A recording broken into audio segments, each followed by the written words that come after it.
Welcome back to the Wrong Advice Podcast. I'm your host, John Picciuto, and I'm very excited to have the one and only Mr. Stefan Vanasco on the pod with us today. Stefan, how you doing, my friend? I'm good. How you doing?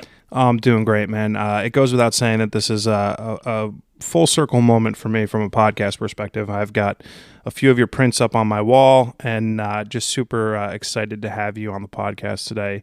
If you can give a brief introduction to who you are for the listeners. Sure. Stefan Vanasco, New York born, LA raised photographer. Been doing photography for about a little over 20 years now. Love all forms of it. I don't know. It's always hard trying to give the elevator pitch of yourself, but in a nutshell, that's the surface level of who I am. So. I love that.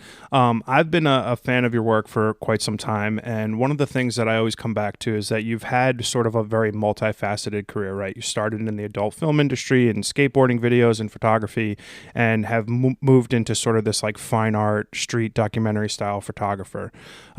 You've kind of had your hand in a number of different lanes, so to speak. As your career kind of moved and evolved over the course of the last 20 years, what was it about the projects that you did that attracted you to them? And then what sort of projects do you see yourself kind of moving into at this point in your career? So you're curious about like the projects that I was doing prior, like what attracted me to them? Yeah. Like, so starting off, I'm only a couple years into this game. I'm pretty much taking every job that someone calls me or asks me to do. Yeah. Well, I mean, to kind of pick it up. So I learned photography through the adult industry just by like a chance opportunity. I kind of felt like at a certain point towards my late 20s that I had reached like as far as I could go in that world. So mentally, I was ready to move on. Hmm. Um, and then over that time frame, like photography kind of started out as an interest and a job perspective. But over that time, I started taking my camera with me, Hmm. just out to document, not even document, just to go make photos of like my friends skateboarding and traveling and like all this different stuff. And over that time, I realized like photography turned into this passion, like this second wind passion of like in my life. And I can equate that the first one was being 12 years old, 13 years old, and like skateboarding and like what that did for my life and what it changed and just the feeling it gave me. So it was the same exact thing. So yeah, I just had an exit from the adult world and was just like, oh, like let me see where this takes me. Like I feel like I'm having so much fun and I love what I'm doing with this that I don't want to be 60 and question like what could have happened if I followed it just to see where it went. Um, for the most part, I think because of my skateboarding background, I had a lot of fortunate project opportunities come my way. I mean, definitely like the first guys to give me a proper shot with something, I would say was probably the Skate Mafia guys. Hmm. I did a board with like Asa Akira for them, and like they were really cool to work with on that. I got to do stuff with like LRG to create some ad campaigns for them for like Vader magazine and Double XL. So just by the good fortune of me making my photos and sharing them, and just that tight knit, foundation of skateboarding, like I just had a lot of really cool opportunities keep popping up, like as time went on. And my whole mentality of it though was really just if I can get by doing what I love doing, then that to me would be winning. So as far as the projects, I just, again, it was just kind of like projects that came up that I was like really hyped to be a part of because of the people and the companies involved. And that's where I kind of springboarded from. That's awesome. I also, you and I had a conversation a few years on Twitter, a few years ago on Twitter, where we were talking about uh, how the film photo world has kind of grown in the last couple of years from like an Instagram and a Twitter perspective. And your kind of framing of it was, if you don't put that it was shot on film, would someone know? You as a photographer shoot a ton of film. You work in a lot of different mediums, obviously digital and film. I'm curious of what your thought process is on the sort of film revival and the cult that is film photography nowadays on, hashtag film and the film landscape on Instagram and on social media. I think it's great, and I totally get it. I think it's a lot of it's like a bunch of people from a generation that grew up purely digital, especially with pictures. So the idea of being more a part of your photo, like whether it's you're making the picture, you're developing it at home, and you're scanning it, like there's a lot of steps that make you feel more involved with the photograph. Um, I do think it's great. I think it's great as long as photography has lots of mediums for people to work with. I think that's amazing. But at the same time, I will say that it feels more like a crutch. I don't think like as a viewer, when I look at people's photographs, like I don't need to be bombarded with what it is. Like let me take it in and like just accept it for what it is. Um, I think the idea of film is really a preference to the creator. I think the audience, as long as your photograph and the message within that photograph can be translated and resonated, digital or film, at the end of the day, it really doesn't matter. That's been my take and my experience. Yeah. I, As far as like people liking my photos or resharing them or buying prints or buying whatever, I've never once had someone say, "Oh, this isn't on film, I'm not buying it." Like, or I've never had people say, "Oh, this is on film, like I'll pay 5 times more." So I think that whole concept of one puts more value over the other is not necessarily like a fact. I think it's really just the creator's personal choice and how they want to like make their pictures. yeah, no, I appreciate that. I shoot a lot of street and documentary photography in and around New York City, and my go-to medium when I shoot street photography is usually film. I think from kind of like a making a picture, making a photo, making a moment perspective, there is an intentionality behind shooting on film that does something for me differently than if I'm out on the streets with a digital camera. And it's not to say that one is better than the other, but like for me personally, when I'm out there and I'm able to kind of slow things down and be a lot more content aware on what I'm producing, it just works better for me personally. Yeah, I mean, but that I think that mentality too, because like we've all been there, and I think it's also like it just comes down to yourself controlling your self discipline, like when shooting with digital. And again, what you just stated kind of resonates back to it. It's all the person who's making that work. It's like whatever inspires them, whatever makes them feel better. But I don't think it needs to be forcefully shoved or announced in everyone's faces. And I will say this, it's like shot on film, it's great. Maybe you're sharing and that's the communal point of it, but it's also because it's on film doesn't make it any better of a photograph. Like digital or film, if it's a shit photograph, it's a shit photograph. And I think people need to like also step back and say, oh, like, yeah, I made this on film, but like, is this a good picture on film or is it just another photograph on film? I think that's the context people should have. Totally. I totally agree with you completely. You're a person who's got like a pretty significant social media following, and I'm very curious how the well, you have got for the context for the listeners, you own a skate company called Visual, which I would imagine is more along the lines of like your 9 to 5 running that company, right? Is that correct? Yeah, for the most part, visuals has evolved into like an art project for me. So yeah. I mean, daily that's like the first things I try to attend to. Then after that, it's like my own personal work and photography and stuff. So Right, cool. So for argument's sake, you've got a large social media following, and I'm curious if you feel any pressure to create work centered around things that are going to resonate with your audience. not at all. I think if you're putting the audience first, then like I don't know. I mean, I'm trying to think how to phrase this. I've never created things like with the audience for the most part, like first and foremost in mind. Mm-hmm. Like I always make stuff that appeal to me that I like. Mm-hmm. Um, I think if you start catering to an audience, that's a very slippery slope. That's not good for any creative because now you're going to start letting the audience dictate what you do and what you make, and that's just going to ruin you. That's why I always find it interesting when I see people polling the audience before they even do anything. Should I make this video? Should I do this? Should I do that? And it's like, how, like I always enjoyed the creatives who just did what they wanted to do and put it out there. Like, you know, like, you don't need to like check and pull the audience for anything you want to create. I think just if it's speaking to you and it feels good to you, just fucking put it out. Like, yeah, Oh, that's what I think they should do. I fucking love that. I also think that it's an interesting point because that bears in mind the question, or at least in my opinion, the adage between someone who's like a photographer and an artist versus someone who's like creating content. And I think, you know, maybe this is just like the old man fist in the sky, me coming out here, but there's a difference between the people who are content creators, who are creating a brand or a lifestyle around who they are versus a person who's like being intentional and creating art. And I don't know if that's just me being kind of like a little negative Nancy or whatnot. But I do think there is a bit of a distinction between someone who's a content creator and someone who's a photographer and an artist.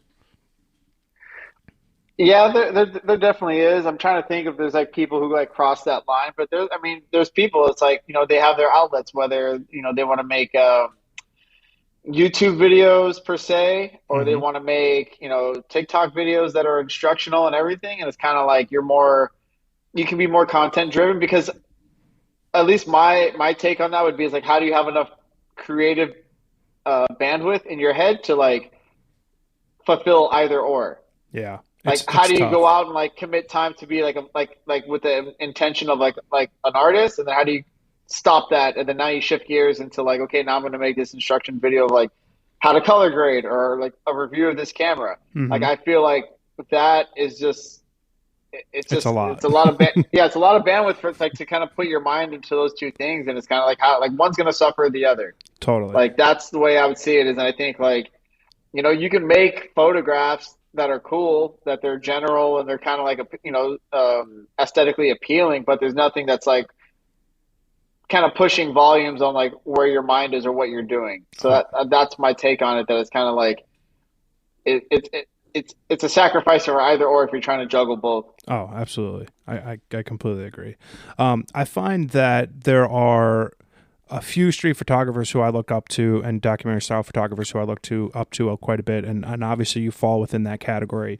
You have what I would consider like a couple of the most iconic street photos that have been minted in like the last, you know, few years. Comes to mind the couple on the subway, which the MTA, which I own a print of. There's the kid on the maybe in like the transit station with the sad balloon, and then the other one where the kid's jumping over the puddle, and there's just this incredible reflection of like the cityscape in the puddle that the child is jumping over. In your mind, what makes for a great street photo, and how do you go about composing and creating these incredible images? I think, well, first off, thank you for the kind words on those three photographs. Those are probably, you know, at least easily like a top three for me. Um, I think I'm going to go first with the idea of like what makes a good street photograph. And I think in my take, it's a mixture of intentful use of your eye mixed with your camera, like lens, like comprehending your camera, like all these things, right? You're not just like merely holding the camera like at a general level, you know, level frame and making a photograph of like something, right? I think there's a perspective or a take that is part of the photographer involved within the photograph. It's not just the camera doing the work. Hmm. Um, I think it's that take, and I think it's recognizing like what's a genuine moment and what's what I call Seinfeld photography, which is photos of nothing. Yeah. Like, you know what I'm saying? Like, and don't get me wrong, because a lot of it is going out to do street photography. It's fucking tough, and it's like, you know, you got to be instinctual. You got to have an idea of kind of like what you're shooting. But it's also this like trial and error, and it's kind of like the more effort, the more time you can put out into it, the more, you know, the more times you go fishing, the more fish you're gonna catch. Hmm. Like, that's my take on street photography. So a lot of people can take their time, and you know, they shoot that. I don't know how many photos I've seen of just an average person walking across the street, an average person walking into a shadow, like all these shots that are just kind of like they're cool, but I could tell this is like you at the gym practicing. This isn't fucking like the fight. This isn't the Hmm. match. Like, this is like you in training mode. Hmm. So like a lot of these photographs, like they're all relatively same, and there's nothing outstanding about them. So I think if you're trying to shoot photography, you gotta like step back and look at your work and say, is this really a photo of anything, or am I trying to play it off that this is bigger than what it is? Mm. And Seinfeld photos, like they're fine. Like it's okay to say, hey, like this photo really is of nothing, but there's something about it that attracts me. Hmm. Like I think that's totally fine and acceptable. But I think like as photographers, we have to be our own worst critics, and you have to say like, how many photos do I need of another guy walking across a wintry street in New York that's like there's nothing unique about it. Like Right. I have the same photo, 20 people made the same photo that day of another guy crossing the street. Like that's my take on it. So Yeah. part of it is being judgmental towards your own work and recognizing a genuine moment. So like for me, like those three photographs are all very unique moments, and they're all part of like a point of departure, like in the sense of like I was following something that led me to that moment, like the kid jumping over the puddle in LA, like rainy day in LA, going through, I wanted to go through that alley, and that toy district alley, and so what originally grabbed me was, oh, like there's this cool unique shaped reflection of the city, like I'm going to shoot that. Because I was there shooting that, the kid walked by with his family, and then he just starts jumping it back and forth. And then when his parents were done, they left. So my point of departure of following these like reflection shots, shaped reflection shots through LA, like led me to that. The couple on the LIRR, that morning I went out to the Jamaica station and was like, just shooting harsh light, contrasting shadows and shapes. I was really inspired the day before, so all I had was like my monochrome on me in a 50, and I was following that, and like following that point of departure at that time led me to like, oh, there's a couple embracing on this train, like holy shit, this is a pretty unique moment for me to like photograph. Yeah. And the LA one was like a similar trope where I was downtown and was just like, oh, I'm gonna go up to Hollywood to go shoot. Jumped on the train station, got off at K-Town for a little bit, then went back on the train station. There was this little boy with his dad and his brother, but the little boy just had this like weird long T-shirt on and the balloon and with a sad face on it.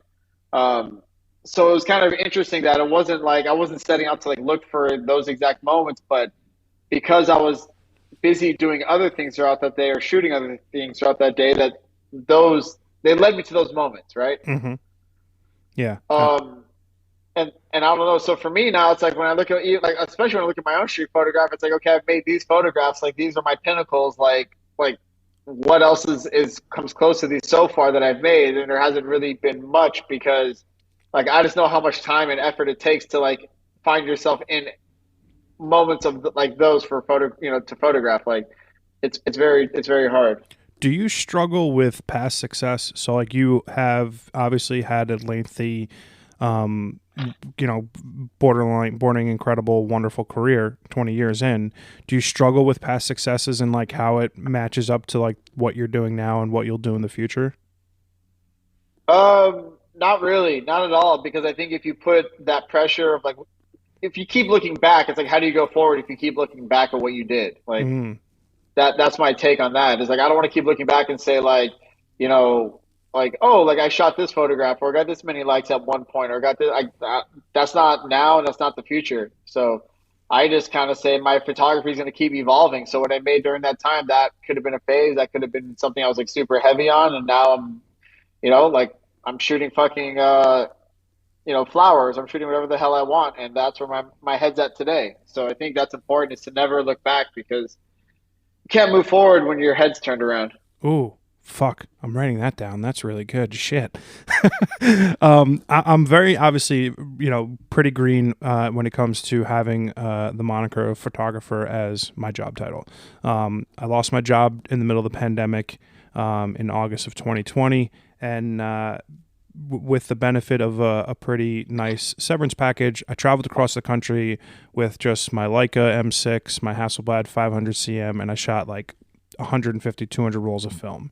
And it was a transformational experience for me because I got the opportunity to do something that I never did before, which is, go on a solo road trip with just me and my camera, and I had no distractions. So I had this unique opportunity to kind of find myself, right? And figure out the thing that I wanted to do with the rest of my life. And it's been like one of the true greatest blessings in that you can take something that was like an absolute horrible situation, getting fired in the middle of a pandemic, and then and learning something that I wanted to do for the best of, for the rest of my life. I'm curious how you handle like rejection and bad experiences in your career, and how you take those negative experiences and learn from them and grow from them, and how have those sort of negative experiences helped you become a better photographer. Well, yeah. Well, first off, sorry to hear about your job loss, That's but it okay. sounds like it kind of pushed you in a new direction. Hmm. Well, negative experiences from who? I guess Just like in your I guess. experience, right? Like, it's like you've probably worked with brands in the past, and you didn't deliver what they were asking for, or you had a bad shoot and all of your images sucked, or just like really anything that you can consider like to be like a negative Um, instance of your career, and like how'd you learn from it and grow from it? yeah. I mean, I guess anytime it was like whatever I felt any kind of negativity, I just tried to see like was there any valid points involved in it? Because I think to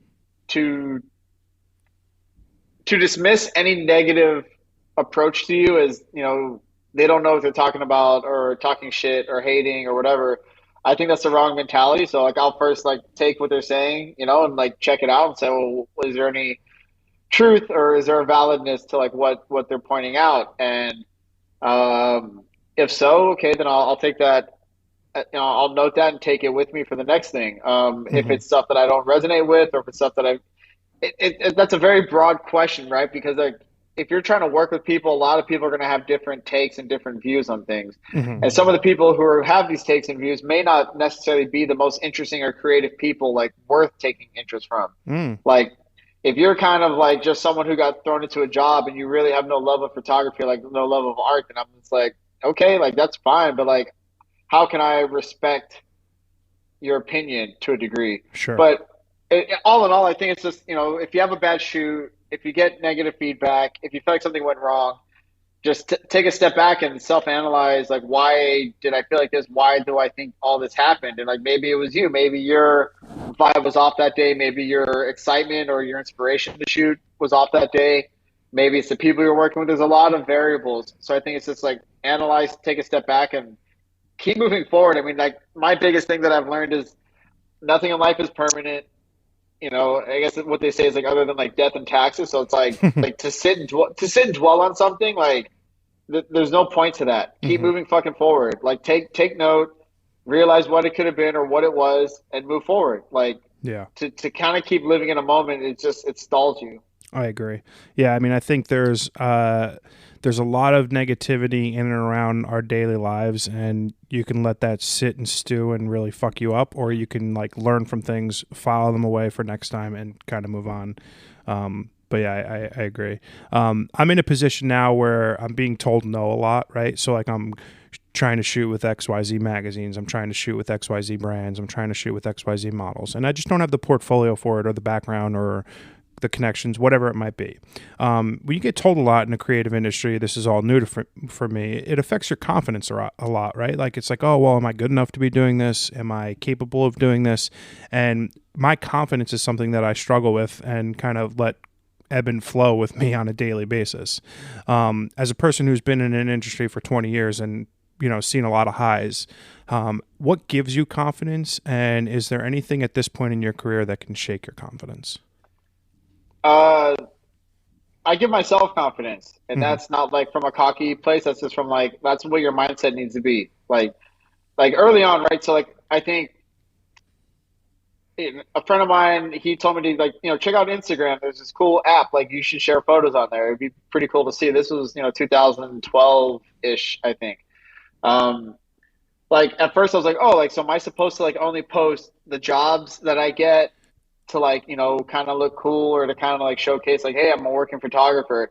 But then I realized like there might be times where it's like I might go months without like a really direct job. Hmm. So I just took it into my own hands. If if a company or an agency or whoever tells you like no, then like okay, cool, like keep going or try to get that feedback from them. Like what is it about it that you don't see in me right now? Like what do you think? Like take if you're trying to get into these doors, like ask these people like what is it that you don't see like right now? I want to understand so I could like maybe work on myself or work at it. Hmm. So I think also too, if you're not getting the jobs, then like go create your own project. Like Oh, realistically, like, what's to stop you from creating your own editorial? oh shit, Like, yeah. so I think if there's a concept, like for me, it's like, why wait for someone else to do it? If there's something you can pull off on your own, then fuck it. Like, go pull it off on your own and make your own editorial. Like, that's where my mindset would be at, where it's kind of like, if people say no, I understand that it could be disheartening and I understand they could take the wind out of the sail, but also like, okay, well, fuck it. Like, I'm gonna do it myself. do, yeah, do it myself. Like, there's plenty of creative models and makeup artists and stylists that like, they're all looking for the same thing you're looking for. And it's like, well, we don't have money, but we have a fucking team of people that can make some shit. So it's Hmm. like, if everyone down, then like we all have these photographs to share as our own little editorial pieces. So that'd be my advice is like if you're feeling no right now, keep at it. But at the same time, like if you have a project in your mind, like, oh, it'd be really cool to make a shoot like this, why aren't you making that shoot happen? Like that's what I would say. Then as far as anything that shakes my confidence, um, I think, as humans, we all go through phases where we do feel, we're moody creatures. So it's like we might feel sad or we might feel depressed or we might feel alone. Hmm. And like going down that rabbit hole of like feeling these ways can easily um, make you feel less than your own worth. And, Hmm. so I think it's just a matter of like just try to keep yourself in a positive mind state. The big thing I've always been a fan of is like always look at what you have. Don't, when you focus on what you don't have, then you fucking start going through all types of fucked up emotional stress and like it's pointless, right? But like look Totally. at what you do have, like be thankful for that and realize that you do have a good start and you do have a good foundation and you can make whatever you want to make from it versus like just, woe is me. I don't have this. I'm not getting this. It's like that does nothing for you. Hmm. Yeah, I think that's a mindset that I've been able to grab a lot, since I've hit my 30s. Right, you realize you don't need 50 pairs of Jordans or 10 pairs of jeans. Right, you start learning that the things that are important in life are not stuff. It's like the people and the experiences that you share with the people in your life, like the things that are not going to be replaced or replaceable. I think that's probably just something that you learn with time, right? The amount of time that you spend on this earth, the amount of people that touch you, that's like how you kind of learn about life. But yeah, I think I'm lucky in that I'm kind of come into this creative career when it's like very easy to be inspired by other people, right? You get to see on Twitter and Instagram and TikTok like amazing creators, photographers, artists, chefs, whatever, doing and creating amazing things. What inspires you? I think what inspires me it's music. It's just a good dialogue, a good conversation, like finding like that kind of like interviews and stuff on YouTube or whatever. I think life. I think just going out in life and like hearing a friend or a family member's like positive feelings and a positive story excite me and make me want to go do stuff. Like just energy, like just surrounding myself with the proper energy to go be inspired. And that's why I think with photography, it's like I shoot what is kind of like grabbing me or inspiring me at that point. I don't say I'm solely this kind of photographer. Like if I'm not inspired, like walking Hollywood Boulevard making photographs, and like I just try to pay attention to like what is the subject matter that inspires me. Oh, it's this thing. Like okay, like fuck that. I want to. I'm gonna go shoot this. I'm gonna follow this because like there's something pulling me in right now. Hmm. So I think inspiration, you need to pay attention to like what truly inspires you, not what you feel like you have to do. Oh, I like that. Yeah, I think I got away. So there was a very early on point, right, when I lost my job and I, you know, slapped on that president of John Pachuto Photography, even though that's not a real place. And I said I'm a photographer, where I was just carrying my camera around with me everywhere I went. And I found it to be a distracting point in my life, right? Like I was having a hard time creatively because I was trying to create all the time and I didn't really give myself that leeway or that grace, to be able to create something with intentionality. Yeah. Yeah. Do you experience that also? Um, Do you carry a camera with you everywhere you go? yeah, I always have something with me, but like there's plenty of days where I don't shoot it. I don't shoot a thing because I Hmm. don't. You should never force yourself or put pressure on yourself to shoot a thing. Like like I think I don't know. I think the a lot of that I feel like comes from like social media and it's like pressure or feel to like constantly like output stuff to show people like, hey, I'm doing something. Like, look at this. Like, I'm out here making this. Like, Hmm. and the reality is like, if you up your volume of output, like how do you control how do you do a quality control when like you feel like your output has to be like once a day at least Hmm. of like sharing a photograph, and like that's not healthy and that's not good. And I think, no matter what it is, it's like take your time with it. Like if this is what your craft is like, there's a difference between, you can go buy a chair from IKEA, and then there's fucking that dude who like lives in upstate New York who fucking handcrafts a chair for you. That's the best quality, like all these different things. So like that's the way I look at art, or I look at creating. Like you can't be McDonald's and fucking have everything be like great. Like it's just not like. Hmm. So I don't know. I think if you want to be a photographer, then you want to have the title. If that's an important title, then do it. But like I don't. You shouldn't feel compelled or pressured to like constantly make stuff. Yeah, I've thankfully been able to get away from that sort of feeling and that the pressure that social media gives you for someone like me who just doesn't have a huge social media following. Right, for a long time, I felt as if, well, if I don't have 10,000 Instagram followers or 10,000 Twitter followers, like I'm not really doing it right. And it took me having a conversation with another photographer on my podcast, Jason Roman, aka Stock Easy, for him to say, listen, if Instagram and Twitter and TikTok go away tomorrow, are you still a photographer? And I was like, yeah, of course. He's like, okay, so stop fucking making pictures for people on the internet. Like, make them for you. And I think that was like a contextual point in my career and my life where I was like, what's the point? I was for a long time just putting things up for the sake of putting them up.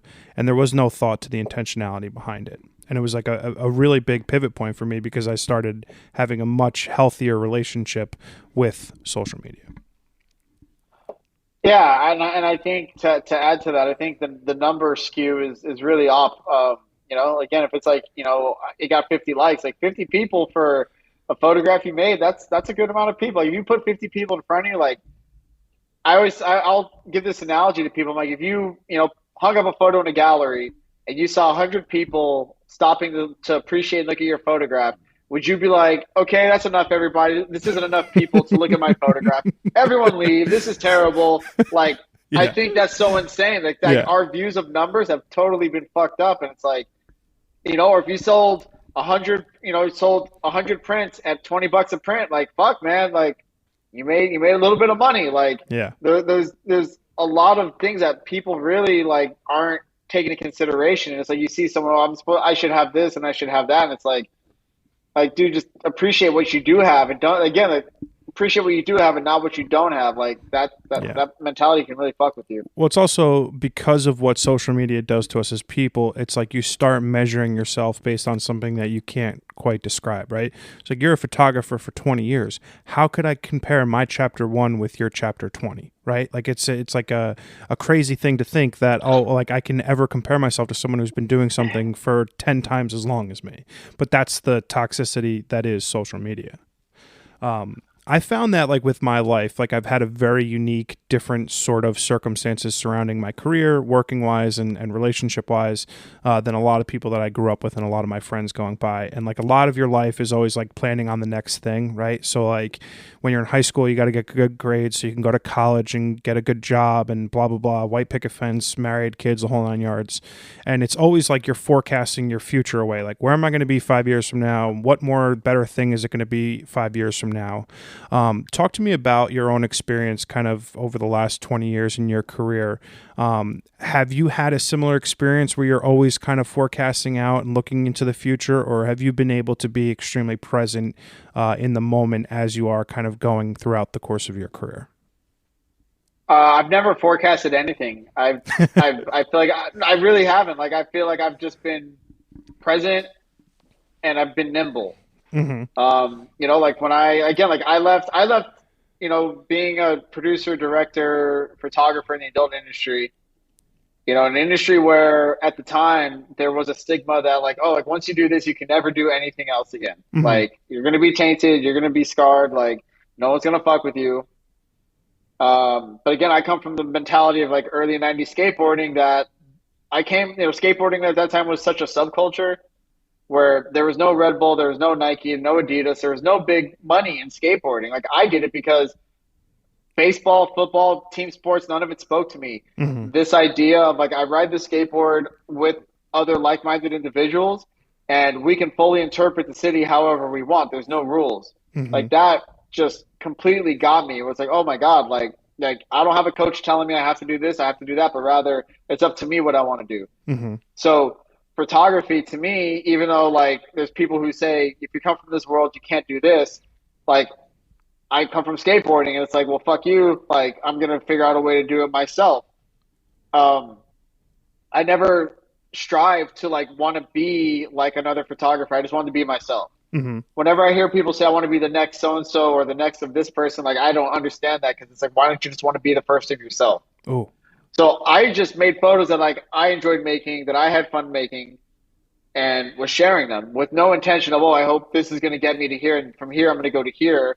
Like, fuck, like that's just a lot of thinking and planning. And like, I'm a very like, even like when I do photo shoots with models, like I do no mood boards, I do no inspiration photos. Oh, me too. Yeah. Like, so it's a creative clean slate. So yeah, I don't know. I just was like always attentive to like what's going on around me and like what made me feel genuine, what made me feel happy, and like what I was having fun doing. Like that's all I really paid attention to. And it's gotten me this far. Yeah. So Well, you know, I don't think it's done too bad. there's a high level of pragmatism to that way of thinking.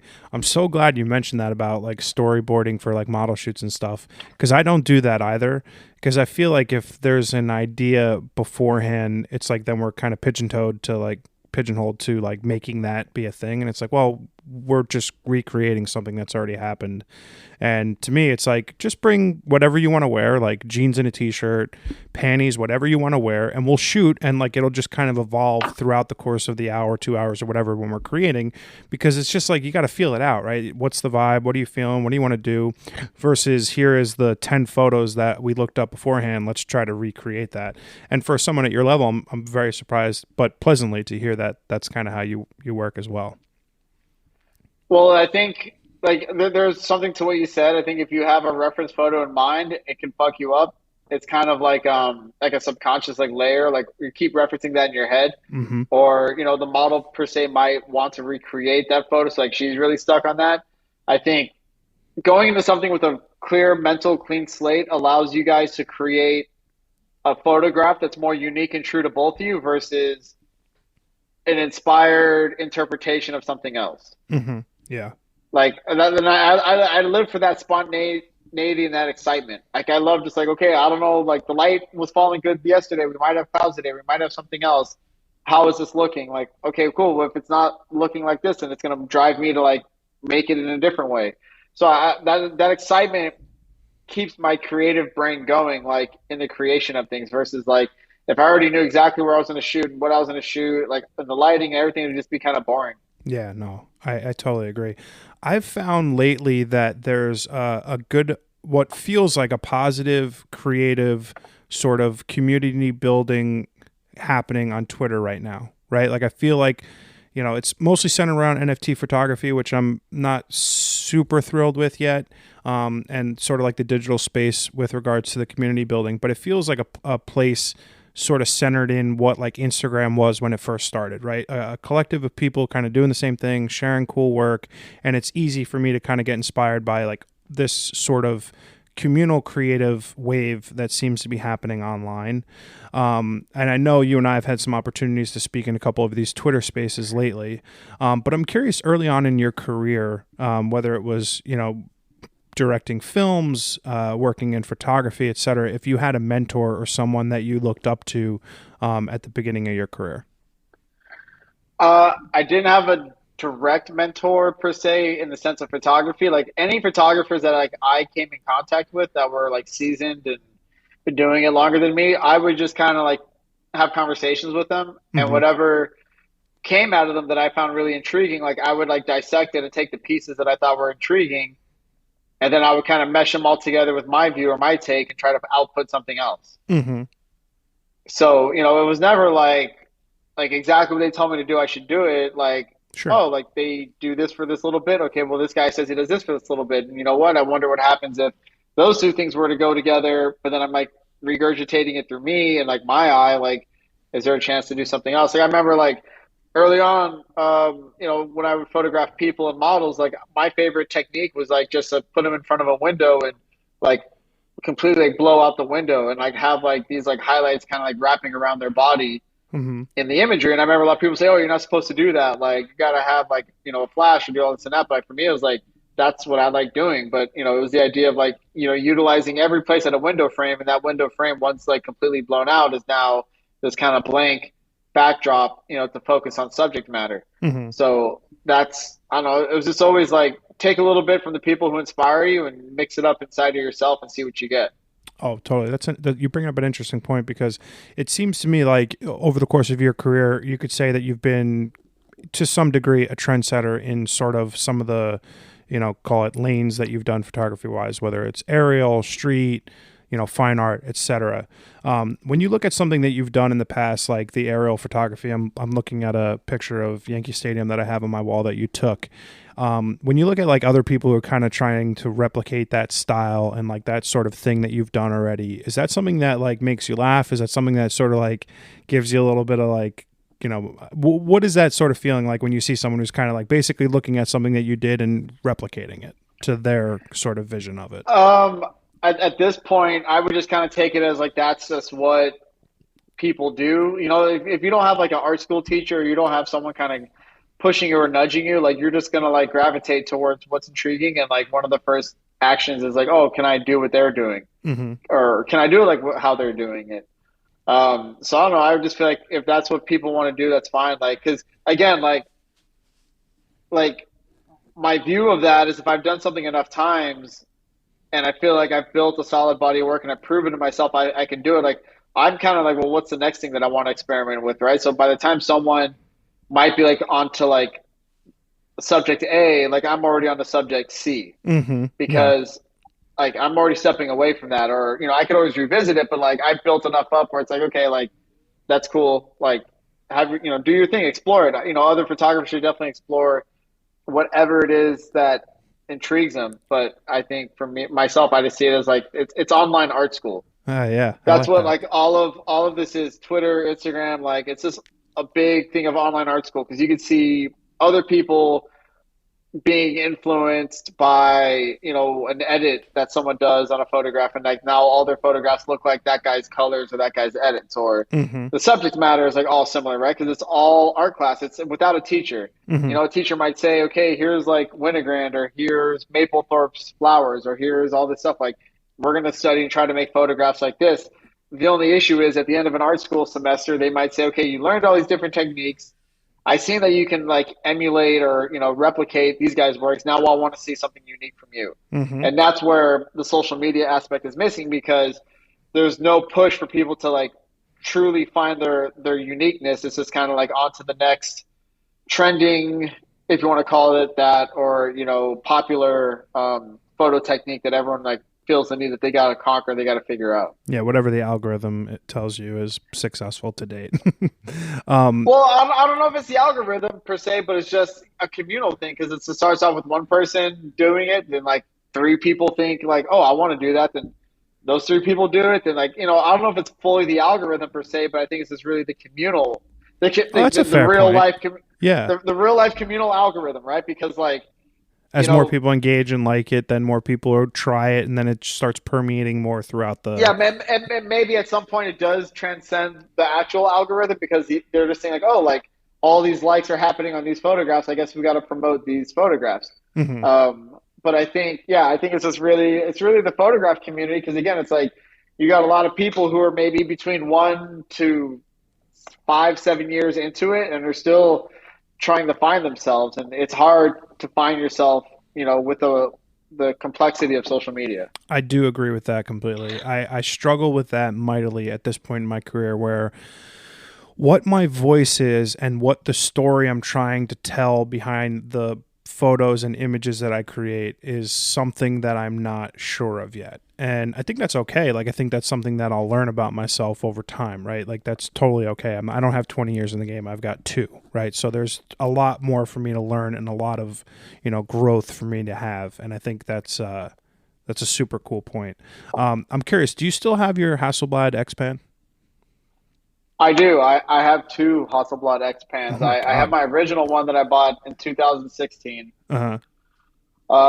And then Sammy's camera, like 2020, they had, I don't know who brought it in, but they had a damn near mint one, an X-Pan 2 with a 45 on it. So I bought that one just as a backup because I do enjoy that camera, and I know there's really not many of those out there. Yeah, I saw one on eBay the other day for $90,000 and I was laughing my ass off.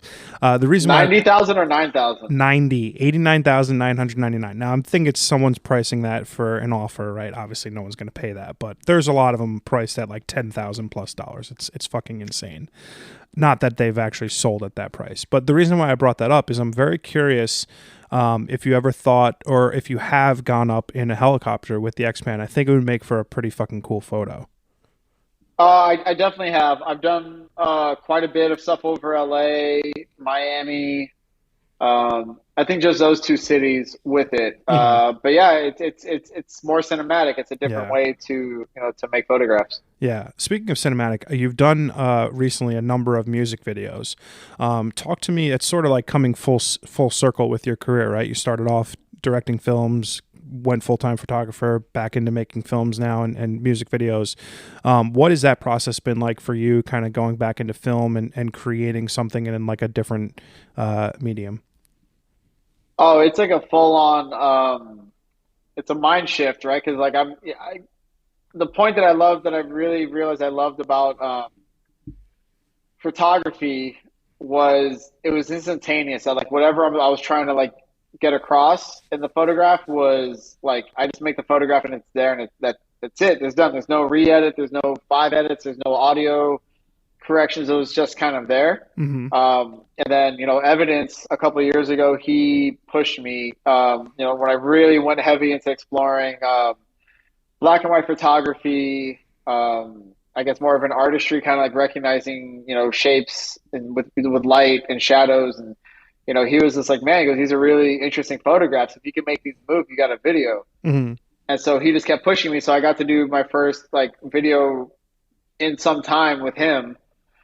And I realized, okay, I can do this. Like, I can work with someone. Like, if I, especially music video wise, like, if I like the music and I like them as a person, like, I can do this. Like, it wasn't like I want to go shoot videos for everybody and anybody now. It was kind of like only select few that, like, I'm excited to do it. Hmm. And it was just exploration. Like, he was down to, like, let's try Super 8, let's try this, let's try that. And, that was always really, really fun, and I just looked into it as like, well, what's the learning process now? Because it's like to make even a music video, there's a rhythm to it, and there's a whole approach to it that's not just as simple as like putting the song underneath the video and like that's it, you're done. So Yeah. he showed me a lot of from him from a musical point of view, and him as an artist, like in that world, like he showed me a lot of insight to that, which was really intriguing and interesting. So I might try to do more stuff, down the road. But yeah, it was a really fun adventure. That's pretty cool. Yeah, I'm directing my very first music video in a few weeks with a band who they found me on Instagram and I shot them at Rockwood Music Hall in New York City. Still work, and then they were like, "Yeah, hey, listen, we want to do a music video," and I was like, you guys know I've never done this before, right? And they started laughing. They're like, no, no, no, we know. But it's pretty fucking cool to work in sort of like an avenue that I've not done before. And the opportunity is like both wildly exciting and terrifying at the same time. But something that I'm super pumped about. You've had this sort of career and the longevity in a space that's like been envious of, I'm sure, any sort of person in a creative field, right? In photography and videography, whatever you want to call it. If you were having a conversation today with someone who just decided right now to drop out of college and pick up a camera, what would be the best piece of advice you would give to them? Um, that's a tough question. I would probably say, Don't do it. don't. No, not don't do it. I mean, like again, like that is a question of like, well, like why are they dropping out of college? Like, but as far as for some advice, I would just say like, you know, always try to have fun with it. Are you always having fun with your work? Do you ever look at like your photography as work, or is it always kind of like a positive in your life? Yeah, I never treated it like work. I never said it was work. Like I was just always making photographs. Like like growing up, our association with the word work, like in the sense of like a job, like that's what I was escaping. Hmm. So I never wanted to like refer to that. And I think it's a special thing. I think if you find like an art or creative outlet, like to call it work is it's just so sterile. It's Yeah, limiting. yeah, is it really like work? Like that's like like disgusting. It's like a bad taste in your mouth. Like so I never tried to approach it like that. Yeah. I feel like a lot of people who kind of came up in the skate world in the 90s, maybe not a lot, but like better than 50% average, have had the benefit of like exceptionally great careers, whether it was straight in skateboarding, or whether they branched out into creating a brand or creative pursuit, whatever. Was there something about, I don't know, maybe work ethic instilled or something that transpired at a young age, and growing up in kind of that outside culture that has positively impacted you like throughout life? Like, is there something that you learn at a young age through those groups of people and those friends in that community, that you think can kind of sort of correlate to the success that you've had in your other careers? Yeah, I mean, I'll attribute it all pretty much to skateboarding. Hmm. Like you find a trick that you want to do and you wreck your brain and your body, like everything, like till you fucking get it done, Yeah. and you figure out how to get it done. Hmm. Um, all that mentality, all that's from skateboarding. That's why, like, you're saying like a lot of skateboarders, or people from skateboarding have been successful because like once you learn you learn to do it yourself mentality. You learn that it's all on you. That you learn to never take no for an answer, or if somebody says like, oh, like you suck, like you learn to say fuck you. I'm gonna fucking go forward and do it. These are all character builder things that like can push you into a better place. If everything is like I don't know, like that's just the best takeaway I can say is that skateboarding instilled all of these fucking things. Like, because it wasn't just yourself beating yourself up to get the trick done, and it wasn't just like, other skateboarders that you didn't vibe with, like talking shit. It was Hmm. also like society's outlook on skateboarding at that time. Like, oh, you skateboard, ill, you're dirty, ill, you're gross, like all these fucking things, right? So it's like it wasn't just yourself and peers, it was also society's take on skateboarding and like everything kind of against you. So like when you kind of come up and you spend, years of your developing life with all this, like you got to be thick skinned, like you got to fucking deal with it and you got to push through it. Like that's just what skateboarding is all about, is pushing through any hardships that come your way. And like once you get that instilled with you, like that's the best thing, is because now you can go be a fucking stockbroker, you could be a fucking photographer, you can be whatever you want, because you've already come up with like this boot camp training of like what happens when someone tells you no. Well, I'll fucking do it anyway. Hmm. Like Yeah. so, That yeah, fuck you all that stuff for mentality. sure. Yeah. I, Yeah, I mean, and I see like it's interesting because I keep hearing about like the participation trophy generation, oh God. Yeah. where like and I feel like that's what I see a lot of it at, where it's like, if you feel like your photos should be here and you feel like just for the sake of feeling it, like you should be making all this money, like dude, like that's not how the fucking world works. If you don't get into a gallery, it's like, you can't get mad and say, oh, they're just hating on me, they don't like my work. It's like, nah, like dude, like you got to push through, like like Yeah. fucking show them what's up. I mean, I'm a direct sort of byproduct of that. Like I took a career making high six figures in, construction and finance, and just said, fuck this shit. This is not, these things aren't important to me. Like I don't need more money. I don't need more stuff. Like I want to have a life that is, you know, filled with creative joy and like doing the thing that I love to do. Like I literally have said, like, I don't care how much money I make over the course of this 2 year period. I'll do work for free. I'll, be someone's assistant for free. I'll fly somewhere to work with someone for $5. I mean, I just want the experience, the opportunity to learn and grow. And that's not going to happen with this generation of kids who've grown up with participation trophies for sure. I think in direct relation to that sort of skateboarding community, like I've been lucky enough to have like the support of my family and my friends in a way that you can only describe it as blessed. I'm super curious about what your support system was like in from the beginning of your career to now, and how that relationship with your family and friends has been able to benefit you from a production perspective. I mean, yeah, like early on, I was fortunate to have a lot of friends that were very like supportive and pushing. I mean, that's a big reason why like I really started doing more photography was, I would have like close friends that would see some photographs and be like, oh, like these are really cool pictures. Like that kind of sparked my idea of like, oh, like maybe I can make pictures. And family wise, I think family, no matter what, like they just want to see you be happy, doing something that you love doing and being happy doing it. Hmm. Like, so his family's always gonna usually is always gonna be supportive, and especially like where I was coming from, like they were just like, yeah, like if like you want to explore this, go do this. But yeah, I don't know. I was fortunate just to have like some great people in my corner that kind of like just nudged me, and like gave me, positive reinforcements when they felt they were deserving. If I made a certain photograph, like this is a good picture, like all this different stuff. So that kind of good, but then it's also like learning to like build up your own positive reinforcement of yourself, which is like a big thing. Like versus like looking for everybody else. Like it's okay to like build yourself up and like be positive towards yourself. Like it Totally. doesn't always have to be like an audience or an outside group of people telling you you're great. Like you can tell yourself you're great and just within limits and like be it. Yeah, I love that. I'm a firm believer in manifesting, the things that you want out of life, and to some extent, I'm reaping that benefit in this conversation right here for sure. You've had this fucking amazing ability to create beautiful works of art. You have 20 years of experience. You've worked with some amazing human beings in film, in modeling, in arts, whatever. Do you still suffer with imposter syndrome at all? No, because I don't worry about too much what other people think of me. Hmm.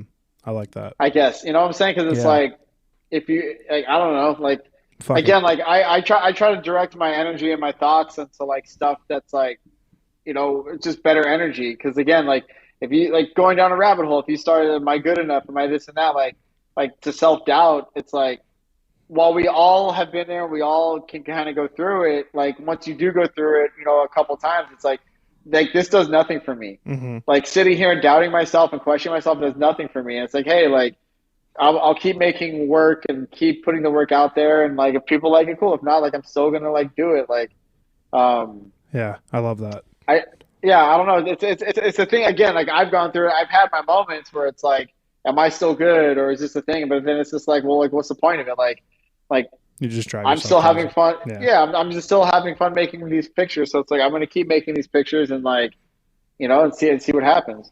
Yeah. I like to spend the last bit of every podcast doing sort of a rapid fire Q&A. Some are easy, some are a little bit more in depth. First thing that comes to mind or first couple, but my first question for you is what's your favorite book? Um, a favorite book. I'm blanking out on the name of the author. It's The Art of Happiness. Oh, yeah. Yeah, I read that. Yeah. What's your favorite movie? Kids. Oh, nice. Favorite food? Um, dude, I was like so much. I mean, I would say probably off the top of my head, Koji barbecue truck. That seems like recency bias, Steven. You know what I I, mean? I just had it. And, like that's like still been on my mind. I So saw it like, on yeah, your I'd say story the that. other day. I was like, oh, fuck, so jealous. Yeah. Yeah. Do you believe in an afterlife? I believe there is some form of an afterlife, not a specific one. Yeah, I agree. You know what I find reassuring? I've asked that question 60 plus times now, and I think we're like at 90% people thinking there's something else beyond, and that's a bit reassuring. Um, what's your biggest dream? Uh, Happiness for myself, happiness for my family. Oh, I love that. What's the best piece of advice someone's ever given you?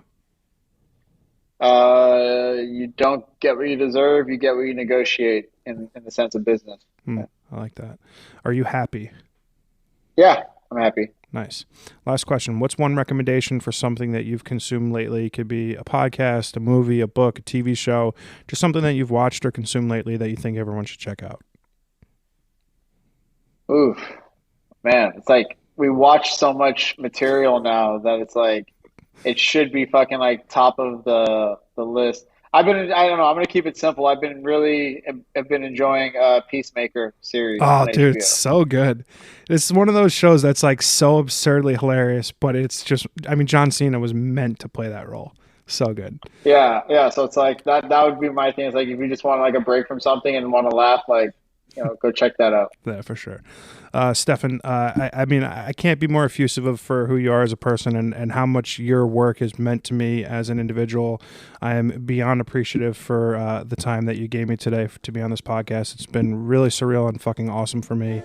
Thank you so much for coming on. It's been an absolute pleasure. No, for sure, man. Thank you for having me. Yeah, no problem. Be well.